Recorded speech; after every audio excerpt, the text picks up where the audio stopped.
Assalamu alaikum everyone. So today uh, we will basically recap our chapters in AC voltage controller. Some of your friends have told that the wave shapes described or discussed in AC voltage controller part was not clear, or in general the wave shapes in power electronics is maybe not fully clear to them. So this is an attempt to go a bit slow with the particularly on the circuit and the wave shapes, so that we can understand what's happening inside. Okay, so this is the topic that we have covered after mid exam, so it will be in your semester final. The syllabus will be in your semester final exam. So the first thing is single phase full wave controllers. We have also seen the on-off control, and this is the part of phase control, and now we are talking about single phase full wave controller. If you understand this, I mean it's pretty similar for on-off controller or for on-off control. So if you can understand the wave shapes here, then you will be also able to follow the wave shapes for on and off control. Okay, so here this is the circuit for full wave controller, single phase.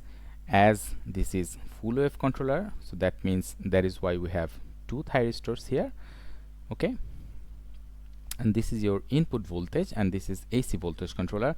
So this means that what it will do is basically convert from AC to AC. So our input is AC signal here, and then in the output we are also expecting an AC voltage. Okay, but as this is controller and this is basically controlling the magnitude, so the thyristors will be triggered in such a way that we can control the output RMS voltage. So that is the aim, and this is the simplest case when we are using a resistive load.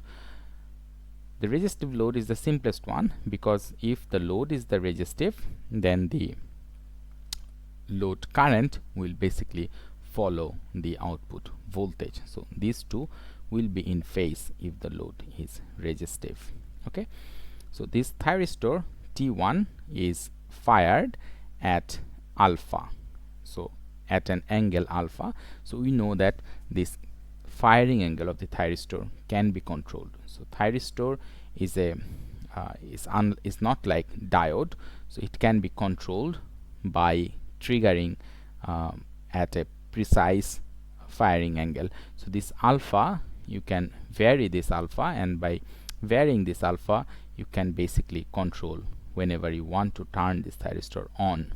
So to turn on this thyristor, you need to fire this thyristor, and this thyristor will turn off when the current through the thyristor is changing its polarity. That means at current zero crossing. So whenever I make the term current zero crossing, I means this particular area. So whenever it's crossing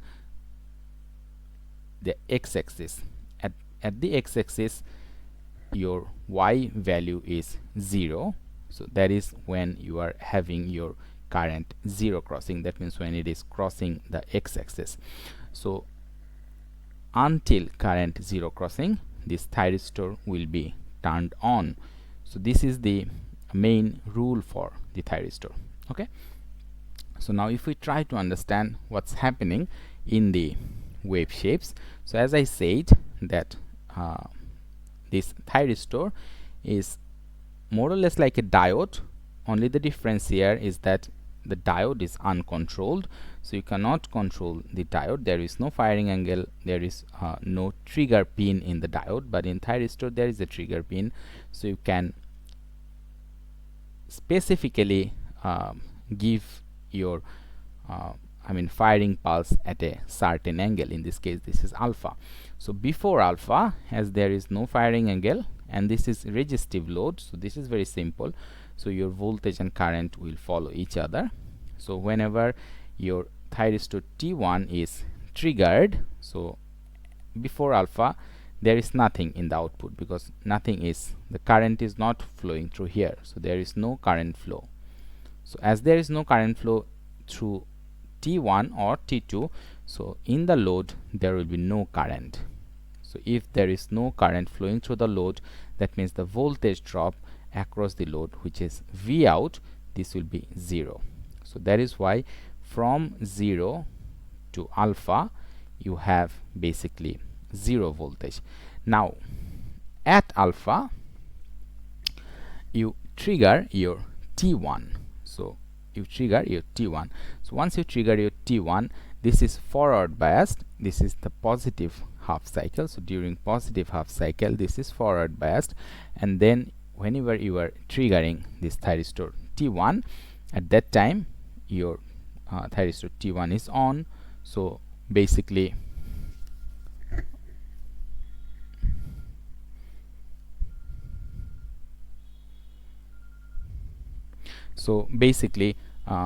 your thyristor T1 is on, so the current will flow through here through thyristor T1, and then it will flow like this. So you will have something in the output voltage.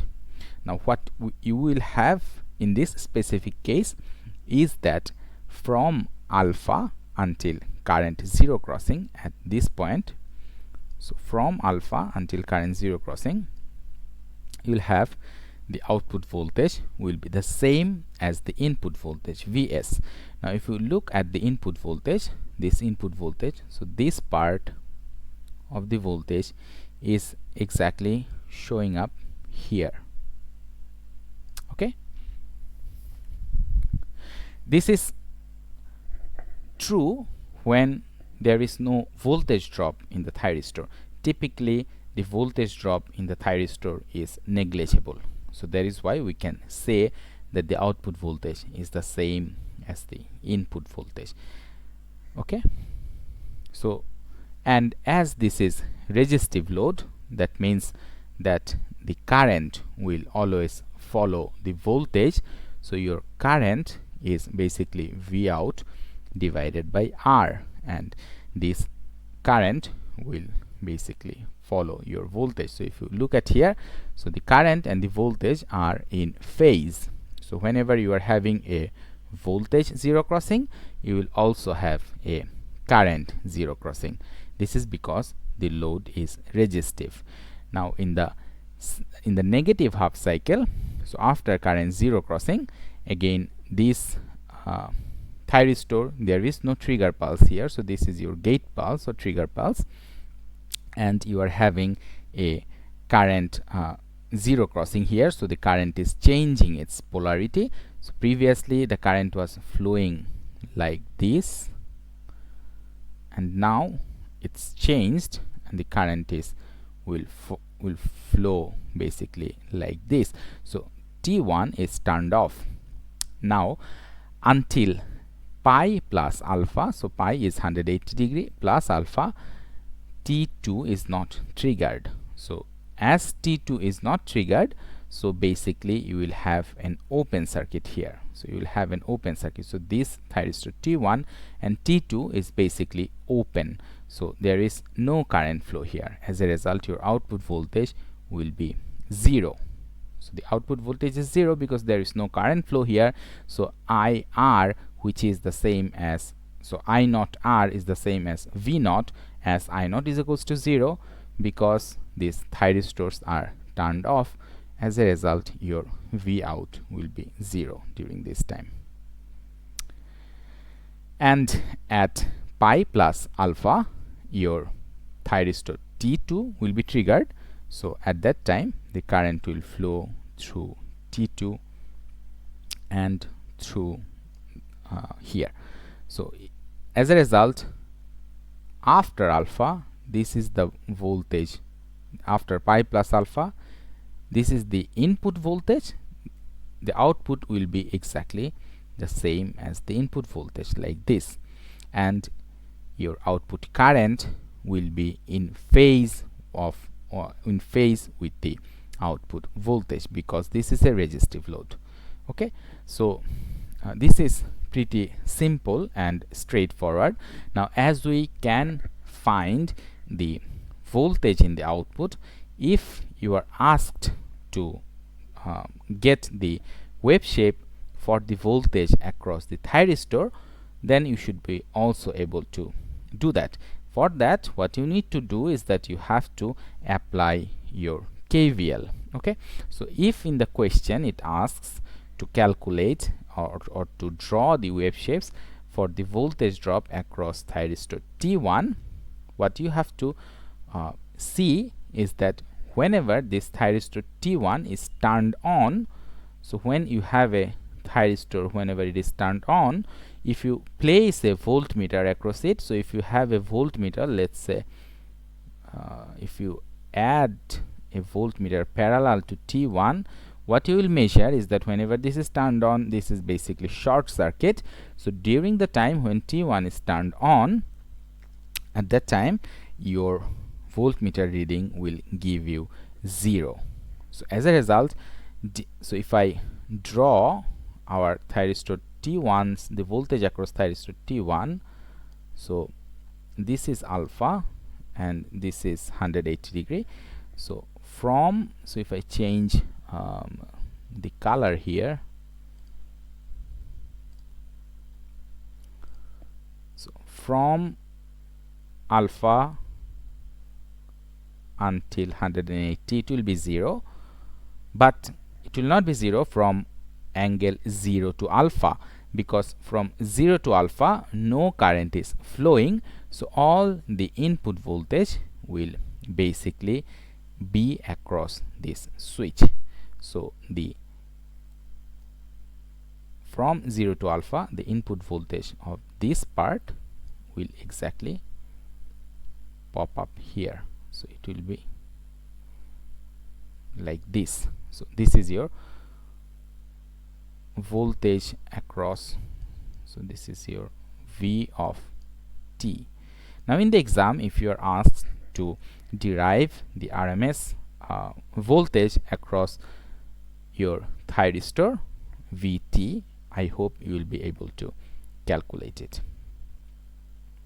Okay, or if I simply asked to find out the power loss across the thyristor, if I give you the on resistance of this thyristor, then you will be able to get what is the power loss across this thyristor, because you know what is the voltage drop across this thyristor, and if you know and if you know during the when the thyristor is on and how much current is flowing through this thyristor, so you know the current flow, and then if you also know what is the on resistance during that time, you will be able to find the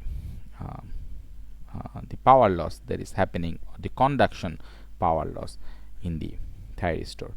Or if you are asked to design I mean, if this circuit is rated for higher voltage values, so for instance, if Vs is, let's say, 11 kilovolt, if this is meant for high voltage applications, then you should be careful about designing your thyristors, because each thyristors, they come with a maximum voltage levels that it can withstand, and normally these values lies in the range of maybe 1 kilovolt or maybe 5 kilovolt. So let's say you have a thyristor that can withstand maximum 5 kilovolt in its reversed biased condition, or when the thyristor is turned off. Now see, when the thyristor is turned on, there is no voltage drop across this thyristor, so there is no problem, the current is flowing. But when the thyristor is turned off, at that time your when the thyristor is turned off, at that time basically the input voltage is showing up across the thyristor. So if the input voltage here is 11 kilovolt RMS, the peak value of the input voltage is root 2 multiplied by 11 kilovolt RMS, which this 11 multiplied by root 2 is the peak value. So your thyristors should be such that can withstand this maximum amount of voltage. So in this particular case, if I calculate it here, so if I get the calculator, so let's say we are having root 2 so root 2 multiplied by 11 is your 15.55 kilovolt.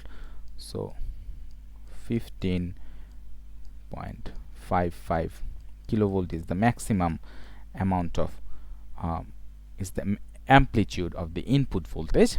Now, as at your disposal, as you have maximum voltage that the thyristor can withstand is 5 kilovolt. That means if you want to use this thyristor in this arrangement, you have to place 4 thyristors in series. So you have to have one thyristor here, and likewise you have to add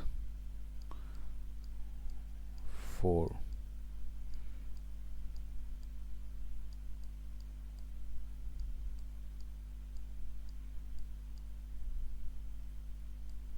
So you have to have 4 thyristors in series, and each thyristor can maximum withstand 5 kilovolts.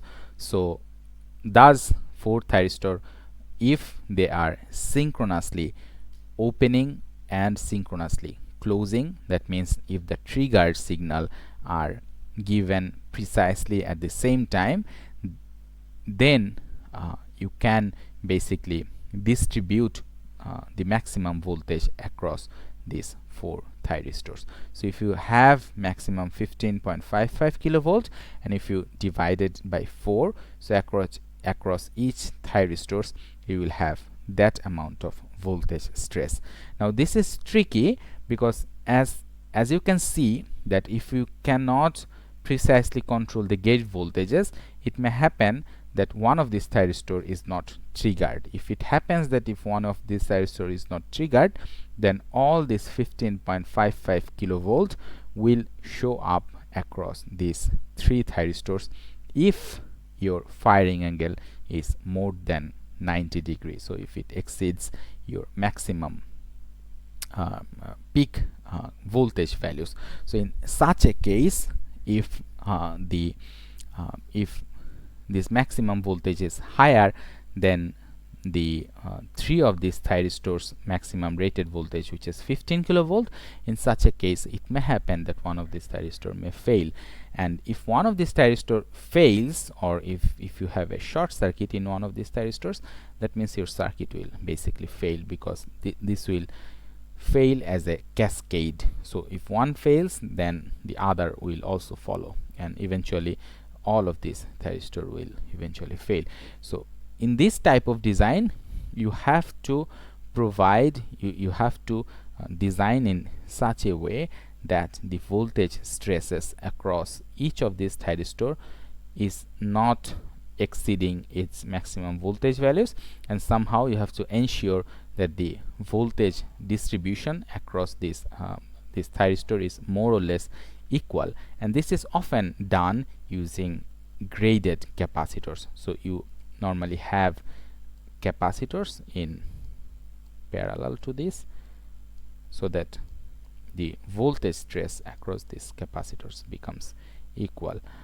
Okay, this is not included in the book, but this is one of the practices that is used if you want to distribute the voltage. So if you have the exact same values of capacitors in series and they are placed in parallel with the thyristors, then the voltage that is appearing across the thyristors will be basically distributed by these capacitors. Those of you who are taking the switchgear course, you have also seen if you need to increase the switching capacity, if you need to increase the rated voltage, then what you do is that you basically place the circuit breakers in series with each other.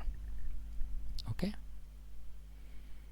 so I think this part should be clear. So this is the second example. So instead of having two thyristors, if you want to make the design with one thyristor, then you can have 4 diodes and 1 thyristor arrangement like this.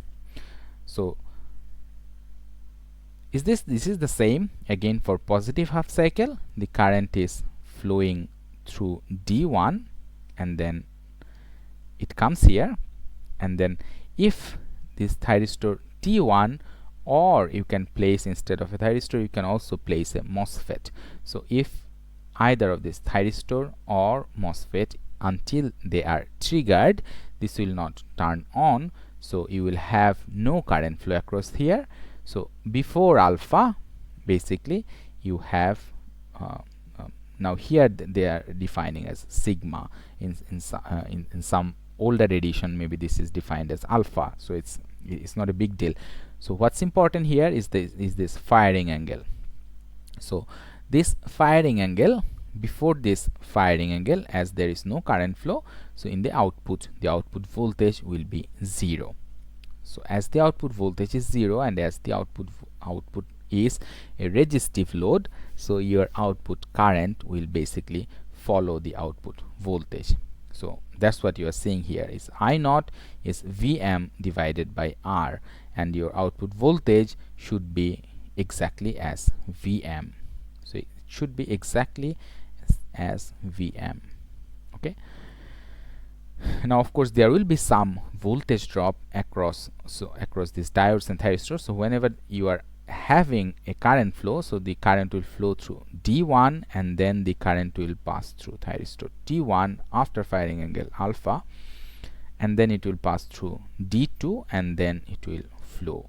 So there will be certain amount of voltage drop across diodes, 2 diodes and 1 thyristor, but in terms of the input voltage, this voltage drop across diode, we know that the forward voltage is 0.7 volt, which is very low. We can ideally consider this as a short circuit. But if you want to calculate the power loss across the diode or across the thyristor, then you have to take into consideration this small amount of voltage drop that is happening. Okay. So this is your I naught in the second half cycle. So the input voltage in the second half cycle, the current will now flow from bottom and then it will come here and then flow through D3, and then until T1 is triggered, it will not complete the circuit. So there will be no output voltage, so there will be no output current here. So after pi plus alpha, your T1 will be triggered, so the current will flow through this T1, and then the output voltage will be the same as input voltage. So after here, the output voltage is the same as the input voltage. Now of course here in this wave shape they are drawing I naught, but again this is not correct, because the polarity is it should be negative polarity, so it should be placed it should be somewhere here. So it should follow the same as the input voltage here. Okay, so this is the thing, and the voltage and the output voltage and the output current should follow each other. So there is another thing, and if you are asked to calculate the voltage drop across the thyristors and diodes in this specific case, so this is a very interesting question. So if I ask you what is the voltage drop across the diode and thyristors, so let's say if I ask what's the voltage across thyristor. So let's try to understand how things behave here. So again, whenever your thyristor T1 is turned on, so whenever your thyristor T1 is turned on, so at that time basically D1, T1 and D2, they are short circuited. So basically during that time, so now I'm trying to find out V of T, or voltage across thyristor. So if I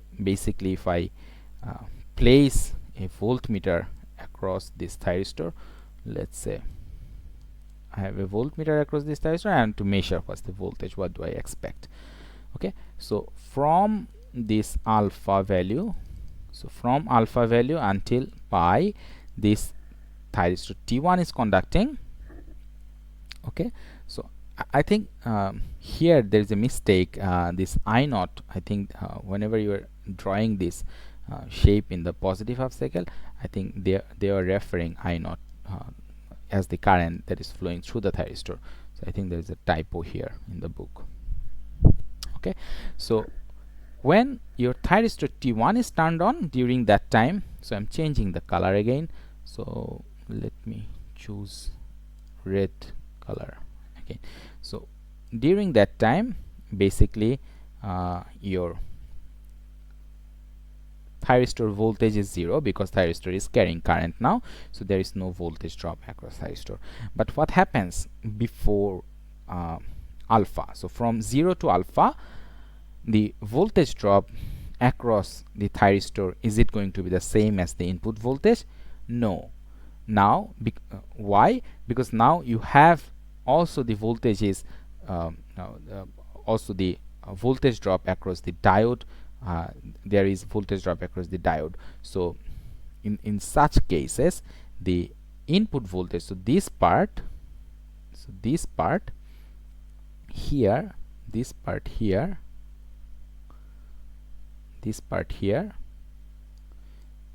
is not VT. VT is something lower than this, and it depends on the on diode's characteristics and thyristor's characteristics. So how much voltage is dropping across, I mean whenever it is in open circuit condition? So we know that this input voltage from 0 to alpha, this will be the same as the voltage drop across D1 plus across voltage drop across thyristor T1 and voltage drop across diode D2. So all these three is will have the same voltage. Sum of these three will be the same as the input voltage from 0 to alpha, and after alpha until pi, the output voltage is 0. Okay, so if I ask a question like this in the exam, then your answer should be something like this, that if we do not know the properties of the diodes and the thyristors, then we cannot calculate what's going to be the exact voltage drop across the thyristor. However, we know that the sum of the voltage drop across diode 1, diode 2 and thyristor 1 will be the same as the input voltage for the angle 0 until the firing angle alpha. Okay,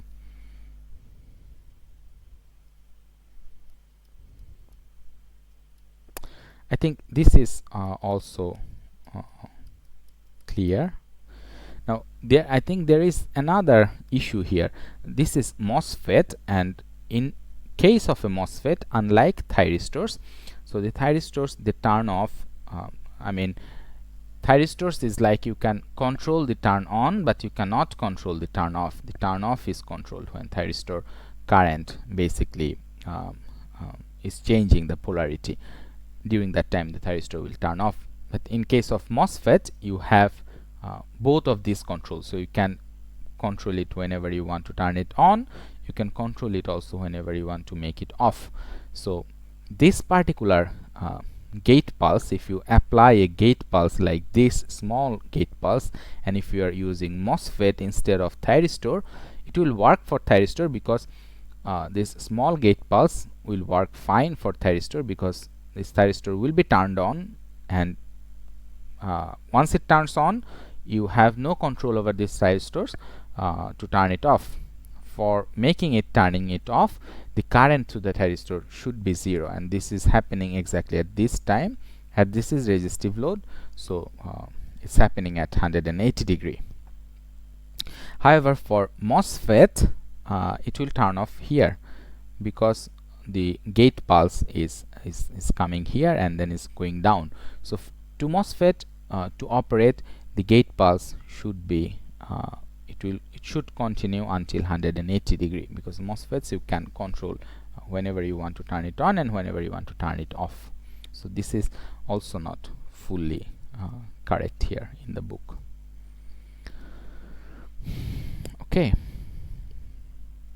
now the next thing is what happens if the load is not resistive and instead the load is resistive and inductive. So if it's an inductive load or if it's a highly inductive load, what happens? So if it is an inductive load, then we know that if the load is inductive, so the current will continue to flow, because inductor has property that it doesn't want inductor basically acts like a current source. So inductor tries to keep the current, so it first of all it resists the change in current. So the current that was flowing through inductor, the inductor will try to push this current, or it will try to pump this current. So whenever you are having a voltage zero crossing, at the time you will not have the current zero crossing. The current zero crossing will happen at somewhere later phases.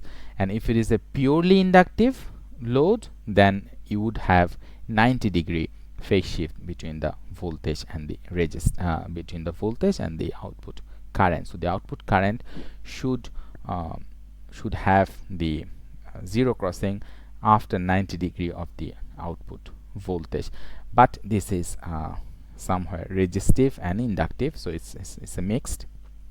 In such a case, the current zero crossing would be somewhere from 0 to 90 degrees. So if it is purely resistive, your theta value will be 0. So the theta is the angle which defines what is the value depending on the value of the real part of the impedance and then imaginary part of this impedance. That will define the value of the theta, or that will give you the value of when this current zero crossing will happen. Okay, so if it is a inductive load, in these cases the firing angle of the thyristor alpha will depend on your theta value.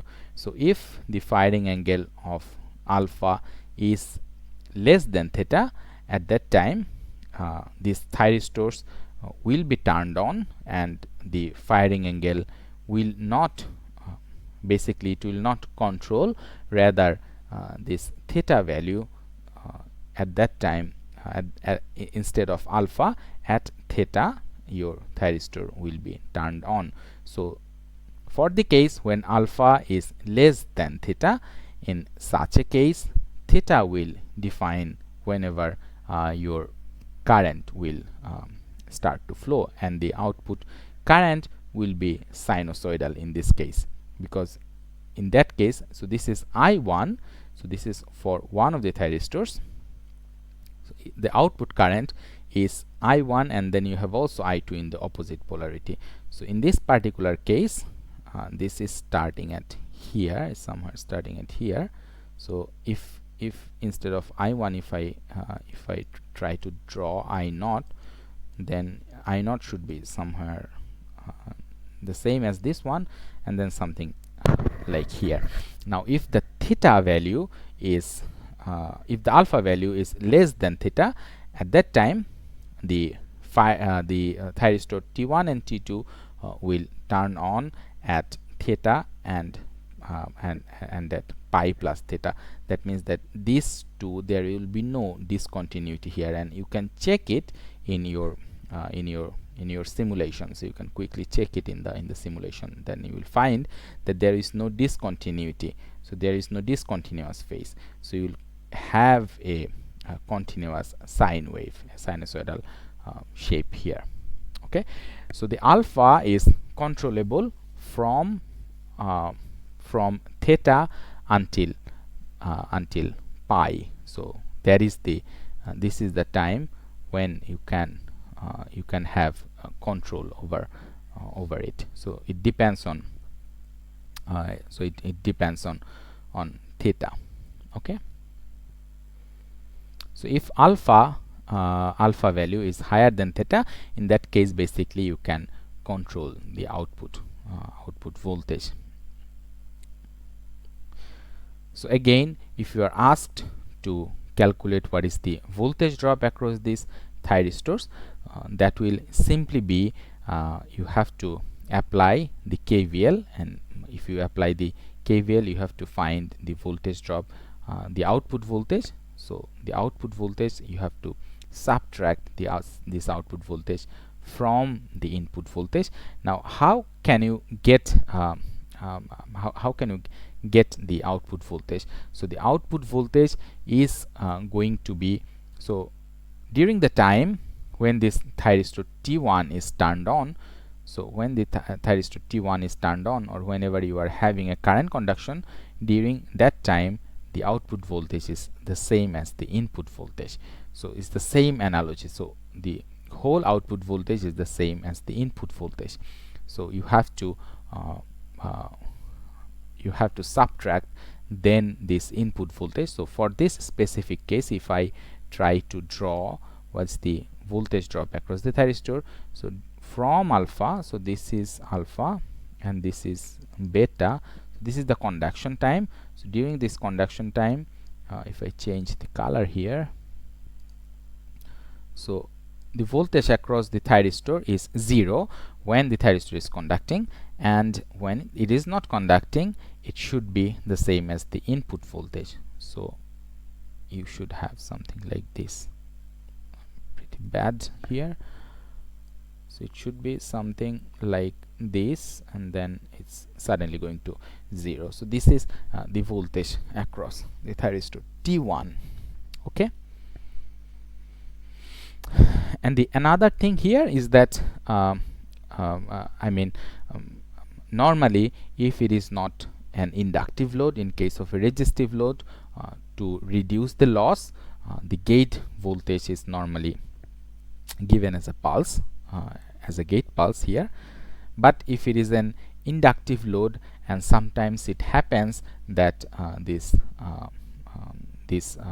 theta value changes because of the change in the load, and in such a case basically your L value is varying. It may happen that in certain loads, for example in case of motors, or in case of other loads, or if you are connecting loads in parallel, or connecting multiple loads, or if you are doing switching in loads. So if you consider that this is the input of a power that is going to an industrial load, and then you have several loads in series and in parallel. So in such a case, this output L and R ratios can change, and if it changes, then if it happens that the firing angle is if it comes down, and if the gate pulse is given like this, then it has a possibility that you may miss this gate pulse.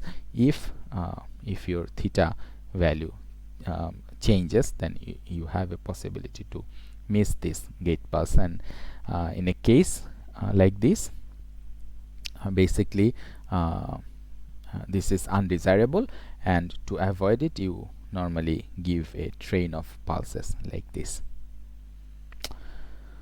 Okay, so again here the only difference is that you have an inductive load now, and if you have an inductive load, the thyristors will continue to conduct until the current through the thyristor becomes 0. Okay, so you have to keep it in mind. So this is the most important part. Okay, so you have here you have typical waveform of AC voltage controller, RL load, input supply voltage, output current, output voltage, voltage across thyristor T1s. Okay, so if you look at here, this is your Vs, or the input voltage. So this is your input voltage, and the output current will follow from alpha until beta. So alpha is the firing angle. If alpha is higher than theta, and then beta is here, so this is the conduction angle from alpha until beta. So whenever you are having the conduction across the thyristor, the voltage across this thyristor is 0 at the time. But whenever you do not have the conduction, that is during this time, the voltage across the thyristor will be the same as the input voltage. So if you take the input voltage, if you take the slice from here, so it should exactly match like this. Now these figures are not drawn, it's not, it should be exactly the same as here, so it should be the missing part here. Okay, so it should be the missing part here, so this missing part should pop up here. And this V out, as you can see that the output voltage should be so whenever this thyristor is conducting, the output voltage should be the same as the input voltage. So if you look at here, so it is conducting from this, it is conducting from here until here.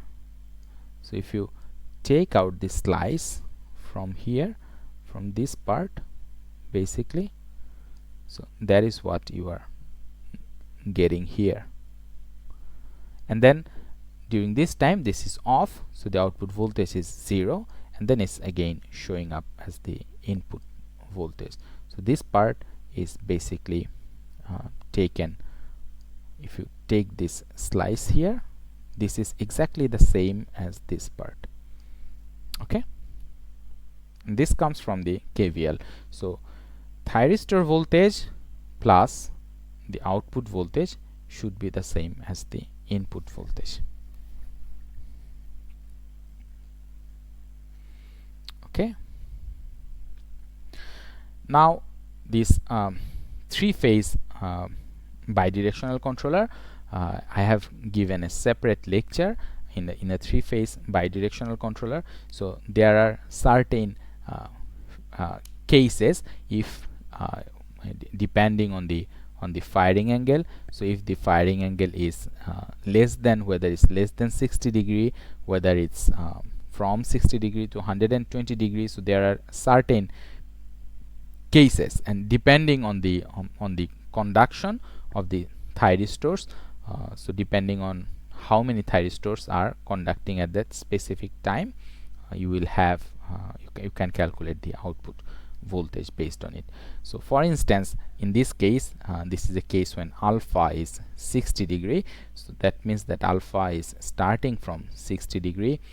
So if it was not a thyristor, and instead if it was a diode, then so if you would have a diode instead of a thyristor, then diode is uncontrolled turn on, so the diode would have started conducting from here, and then it would conduct until 180 degree until here.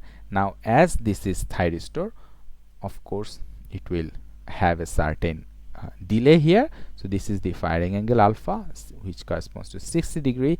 So this is pi 180, and basically this is 120, and this point is 60 degree. So from 0 to 60 degree, basically your thyristor T1 is not turned on. So from 60 it will conduct until 180. So from 60 until 180, and then you have then you go like G1 and then G2. This is 60 degree shifted, and then G3, this is again 60 degree shifted from G2, and then G4, this is again 60 degree shifted, and then G5, and then G6. And then you have to find for any specific time window, for example from 0 to 30 degree, switch number 5 and switch number 6 is conducting. So if switch number 5 and 6 conducts, so that means that you are having this one is shorted and then 6 is shorted, and then you have to find out what's the output voltage should be at the here is the voltage AN. So as you can see that during this time the AN voltage is 0 because this is not conducting, this T1 or T4 is not conducting. As a result, AN is 0. So there is no 1 and 4. So to have VAN, you must have to have either 1 or 4 in the conducting state. And if you have, for example, 1 and 6 is conducting, so if you have 1 and 6 is conducting, so the current is like flowing like this. So as a result, this V capital AN will be the same as VAN, or the output voltage. So here this is equals to half of AB, or this sorry, my mistake. So it should be you have this AN and then VBN, so it should be VAB as this current, sorry, so it's like this. So the current is flowing through here and then through this resistance and then flowing like this, and is flowing like this. So in this case you have this R and R, the same current is having a voltage drop across this, both of this R. So the voltage across VAN is half of the voltage across this two line to line voltage. So in this case the line to line voltage is basically VAB, so half of VAB should be VAN. So that is what you are getting here. So for three-phase kind of circuits, my suggestions is that you first try to get what you would have got if these thyristors were replaced by diodes, because if you place diodes instead of a thyristor, then things becomes very pretty easy to understand, and then you try to replace the diodes with thyristors and then change the firing angle, and then see for any specific time what are the switches that are conducting, and try to find out the output voltage wave shapes from there. Now if you are asked to calculate or to draw the voltage across voltage drop across thyristor T1 or T3, I guess you should be able to find it, because you have now the understanding of the previous simple circuits. So also try to understand what's the voltage. If you have a voltmeter here, if you place a voltmeter across these two terminal, so what kind of voltage you expect, what kind of voltage wave shapes you expect to have. You also try to draw it, you try to find the wave shapes for this voltage drop across the thyristors, or voltage drop across, this is same basically, AN and BN, this will be similar. So try to understand what's going to be the voltage drop across the thyristors. Okay, so the next thing is single phase transformers. So this is the case, is transformer tap changers. So in transformer tap changers, if you have multiple taps, and in this is a very simple example where you have two tap settings, one for V1, one will give you output of V1, other will give you output of V2, and in some cases you may connect both of these, and in that cases you will have V1 plus V2. And in the first case, the load is assumed as a resistive load. So if the load is resistive, so this is your V1 and this is your V2, so this is the voltage that is coming. So if I take this snapshot here, then if I place it here, I think it will be much easier to follow now. Okay, so if you look at the figure on the left, your V1 here is the lower part of the tap settings here. So V1 is having a sinusoidal voltage, and V2 is also having a sinusoidal voltage. Now if now this is your V2, so if you are having only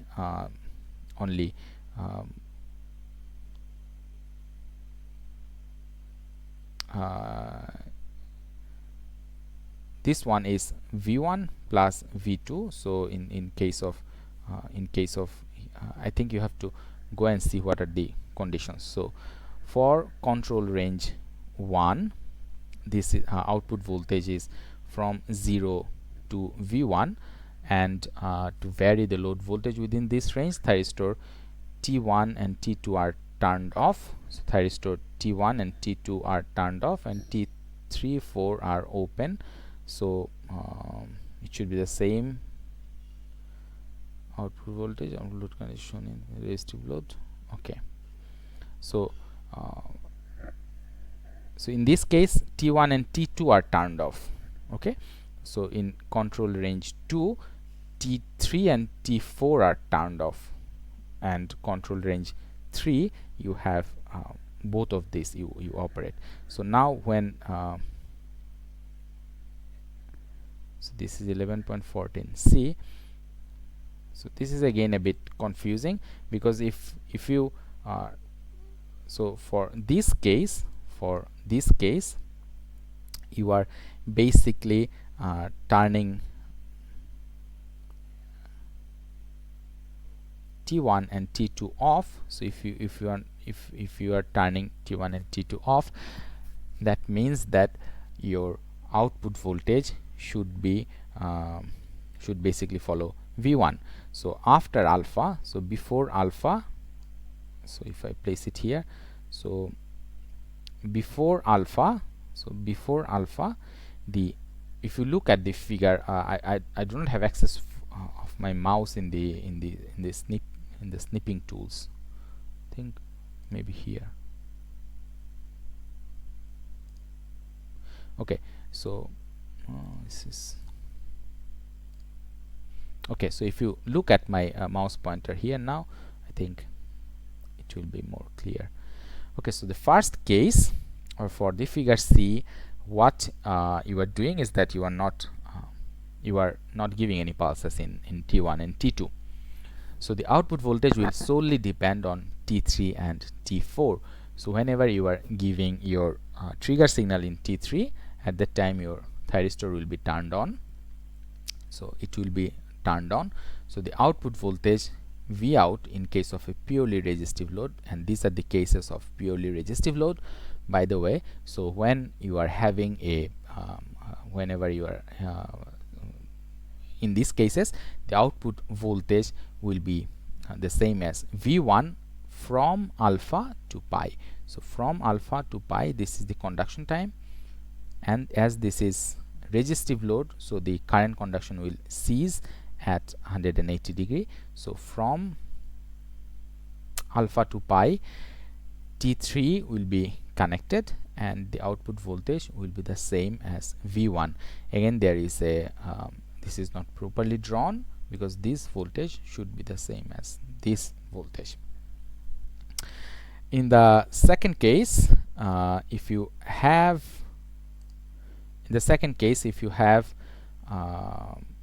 T3 and T4 are turned off and instead you are turning T1 and T2, that means that the output voltage will go as high as V1 plus V2. So the output voltage should be the sum of V1 plus V2 from alpha to pi. So from alpha to pi, the output voltage should be sum of this part and sum of this part. Okay. And in the third cases, again there is a mistake here, so it should have started from here, not from a bias value. It should start from 0. Okay, so from here it should follow your V1 wave shape, so it should follow your V1 wave shape until here, and then after that the output should be V1 plus V2. So so initially you are turning this one on, and then once you trigger T1 and T2, at that time, as the voltage here becomes higher, so this T3 becomes reversed bias, and this is no longer carrying the current. So as a result, your output voltage will be V1 plus V2. Okay. Again, also try to draw the wave shapes across the voltage drop across the thyristors, the current flowing across these thyristors. These are not given in the book, but try to draw it by yourself and try to apply your basics, and you can do a very quick simulation to check if things are right or wrong. Okay, so the final thing here is the cyclo converter. So in case of a cyclo converter, the main purpose is to change the frequency. Previously we were interested in changing the RMS voltage. Now we are also we want to change the frequency. So in case of a cyclo converter, you have a P converter and an N converter, something that is placed like this, as you can see here, and this is your load. So you are, for certain amount of time, depending on how much you want to change the frequency. So if in this case you are stepping down the frequency in the first case, so in a case like this, what you do is that you keep your P converter on. So for the positive cycle, so for the positive cycle of the input voltage, so during this positive half period, you have the current conduction through this T1 and then load, and then is coming and then leaving through T2 like this. Okay,